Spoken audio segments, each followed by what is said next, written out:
Hello, and welcome to UDL in 15 Minutes, where educators discuss their experiences with UDL. I'm Louie Lord Nelson, UDL author and leader. Today, I'm talking with Callie Mulcahy, who is an arts and design teacher at North High School in Worcester, Massachusetts. Today, Callie is going to share how she has intentionally used the UDL framework to provide her learners with the space to plan out their art and design projects. Hi, Callie, how are you? Hi, Louie. I'm doing really well today. How are you? Oh, I'm good. It's finally sunny here, so I'm very happy. I know it's sunny here today too, which is which Uh, is great. yeah, it makes a difference. It really does. Finally spring. Yes. So, can you share a bit about North High School? Yeah, so North High School is one of 5 public high schools in Worcester, Mass. It has about 1,200 students. Usually I have about 250 students a year, throughout the year with all my classes. And I love working at North. It's a great community. All the staff are really positive. And I love the students I work with. So, tell us about your teaching background. So, this is my 3rd year of teaching, which is kind of crazy to think about just because it's gone by so fast. So, I've only taught at North High School. And I kind of think of the beginning, the real beginning of my teaching experience is when I went to RISD, the Rhode Island School of Design, for my master's. And I did some research about creating an art classroom that is inclusive to all students and thinks about the variability within learners. And after I got my master's, I started my first job at North High, and I've been here ever since. Nice. Okay, so every educator has to plan and teach using standards. And I bet there are a lot of educators out there that don't know about the art and design standards. So, can Mhm. you share those and talk about how you've been using the UDL framework to meet those standards? Yeah, so I think a common misconception in that is that art is all about creating, right? So in art class, students are always creating art, and creating art is a really big part of it for sure. But as far as our Massachusetts frameworks, there is a creating, responding, presenting, and connecting standard or anchor standard, I should say. And, within those standards or within those anchors, there's different standards that we have to reach. And so with those, I really think about how can students connect to art? How can students look at art and respond? And also how can students, present their work and revise it? So it's definitely a process that we go through with each project. As far as the UDL standard, so I think this year is one of the first years that I've been really intentionally thinking about how to use UDL in combination with the Massachusetts frameworks. And this year, I feel like I'm really focusing on the action and expression. So, the how of UDL, and especially the varying the methods for response and navigation for students and supporting their planning and strategy development. Yeah. And then I understand that your district has just shifted to hybrid. So, you've been teaching online for over a year. How did you use UDL to help you in that context? Yeah. So since, being remote at the beginning of the year, a lot of people would ask, how do you teach art? How do you teach art online? And so for me, I knew a lot of my students didn't have the same access to supplies as they would if they were in my classroom. I didn't have the same access to supplies to teach them.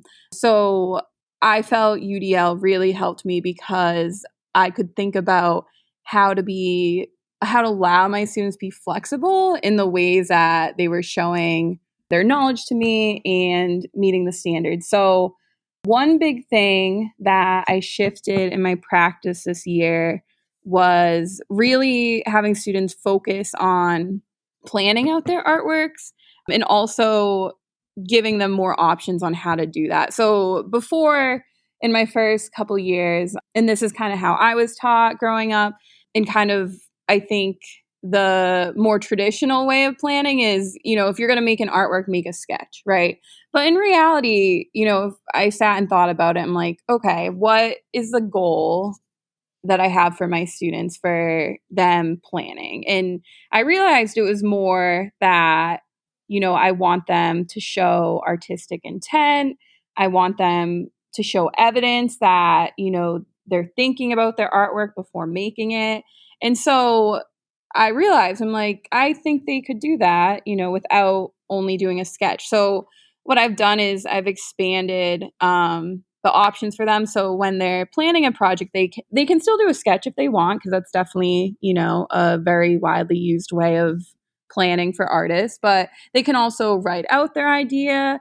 They can record their idea, do like a voice recording, or they can collect resource images that they find online or images they take themselves. And that also is great because then it leads to a conversation about plagiarism and, like what you can use from resource images. And I think it's great because finally, I've been doing this with one class since the year. I'm seeing their planning, their plans when they submit them to me be really a lot more robust and a lot more detailed. And some of them even are doing all three options to show me their planning, which is great too.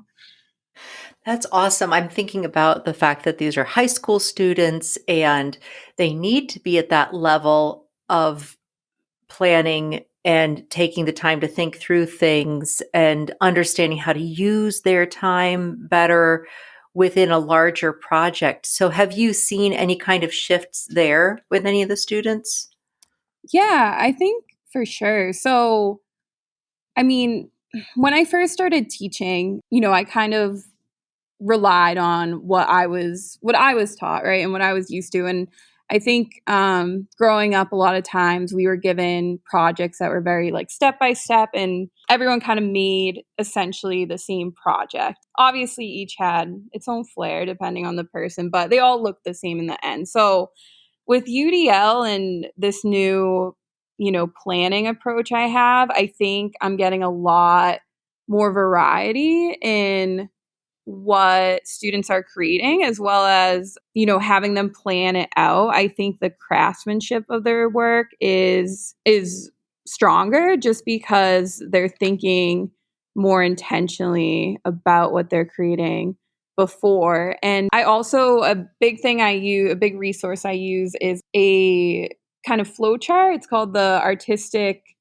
thinking process. It was created by Melissa Purty. And so it kind of goes through steps of having students find inspiration, then develop their work, which is the planning stage, and then creating their work, and then presenting and reflecting. And so, I've even been thinking about, okay, how can I teach students how to find inspiration for their work, right? How do artists even come up with an idea and then take the next step to plan? Yeah. The other thing I'm wondering about is as hopefully we all transition back into four walls Mhm. and classrooms again. I know that the art rooms that I grew up in and that I have visited always look so inviting. But then I've also learned over time that as you were describing, an art lesson can be pretty locked down. And with UDL, it's helped you, bring in that flexibility. Do you think that you're going to change the way you operate in that environment and how you have your students operate in your environment? Will that change when you get back into the four walls? Yeah, for sure. Even though this year has been really difficult for everyone in different ways, I think it's taught me a lot and it's helped me become a better teacher. And even now that so right now we are back to hybrid. So I do have some students in my room. Um, and yeah, I think the way, I think about how students, interact in the art room, or even how they engage in projects is going to be a lot different. Before we went remote, a project I was starting on in my class was having all the supplies kind of set up throughout the room for students to be able to grab themselves. I've always kind of wanted to create an art room where students felt they could find the resources they need, to do the projects they wanted to do, and me kind of be the guide. And so, it's going to be interesting thinking about, safety and whatnot, and, combining that with my original ideas. But yeah, I think, things will definitely change from how I was doing certain lessons before. And I think every year I kind of just learn new things and grow and, apply that to my practice. Yeah. You were tapping into one thing I was thinking about in sustaining effort and persistence because you mentioned Mm. collaboration, and that so possibly you'll maybe have the students collaborating differently or more often or something like that. Is that what you're thinking? Yeah, one thing I've like shied away from in the past is have students do like group art projects. So, like two students like collaborate on one project. And that is something that's always in the back of my head that I want to give as another option for students. And also show them real life examples of, artists that do collaborate. So that's definitely something that happens. So yeah, I think, and I think that works really well for students, for some students. And so giving that option, I think would also be an awesome idea. Yeah, I absolutely agree. I really appreciate having this conversation with you. And I think that you have done an excellent job of stepping into teaching 3 years, and you've spent the last year of it in, Mhm, in yep. COVID situations. So, oh my gosh, thank you. And it's been great to hear your personal growth and your adding in of universal design for learning. And thank you for articulating the standards so that more people can understand what goes on in an art room, and there are drivers, right? Yes, exactly, yes. Well, thank you so much for being a part of the podcast today, Callie. You're welcome. Thank you for having me on. This has been a great Oh, experience. oh, you're very welcome.